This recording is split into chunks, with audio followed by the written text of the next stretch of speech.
broadly speaking, the other type of mathematical operation, multiplying and dividing, is what we do a lot more of in physical science than we do adding and subtracting. That's what I think anyway. So now if you're multiplying and dividing, again, you go ahead and let your calculator do the hard work. Okay, your calculator will spit you back a number, and then you're going to round according to the fewest significant figures. Okay, so for instance, and I'm not going to pull out my calculator and do this, if I was going to multiply 7.92 centimeters times 3.5 centimeters times 62.117 centimeters.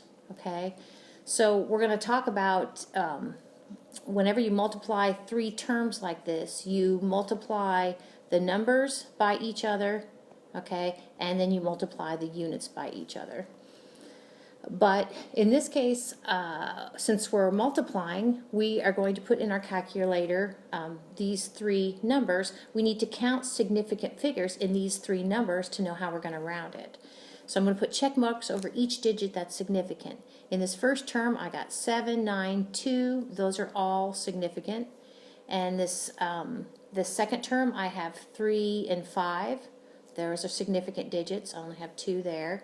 And in this one, looks like I got what? 5 significant figures. So my point here, and you'll get practice at doing that this semester, these rules that I'm showing you about adding and subtracting, in this case multiplying and dividing, these are here to stay, okay, throughout the semester. So whatever our calculator says, we need to go ahead and keep only 2 digits going from left to right. So what that third digit is we're going to either lop it off, or if it's 5 or above, we're going to round up our second digit. Does that make sense? Okay, so I'm going to kind of show you why that is. In this case, we want to know the area of a rectangle, and we know the length and the width. We got 12.34 centimeters and 1.1 centimeters. Of course, we're going to take length times width, and so it looks like this. 12.34 centimeters times 1.1 centimeter. Okay, now again, we're going to count significant figures.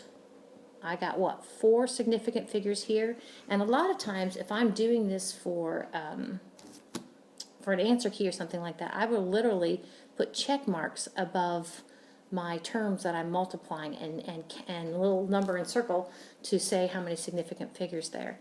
So again, the word is conservative, so if we're always going fewest, then whatever this number is, we can only we're going to keep 2 digits from left to right, and we're going to truncate it, okay, and we're going to see how we need to round according to whatever this digit is, okay. So just to kind of show you how that works, again, the red hot number is the uncertain number. So here we have, when that measurement of 12.34 centimeters, somebody gave that to you, there was uncertainty in the hundredths place. And a little bit better measuring device perhaps, when somebody told you 1.1 centimeters, there was uncertainty in that tenths place. So now, these days we just put in our calculator, but longhand way, you might have been taught this. Basically what we do is we take this first digit here and we multiply it through. That's this term right here. Now, the fact that this was red hot basically contaminated these terms, okay? And then we take this digit right here in the ones place, we have to move it over one place, so you should kind of see this moved over one place, and it has a uncertainty here in this number, but no uncertainty when it's multiplied by these numbers. So when we go ahead and bring it down, okay, kind of that brings us 4, 7, 5, 3, and 1, and then we move the decimal place over from left to right, the number of decimal, this is just longhand multiplication. We don't have to do this in this class. You can get to use calculator. But it looks like we have, 3 decimal places, and so that's why it ended up right here. And bottom line then, we can only keep one uncertain digit, one red hot digit.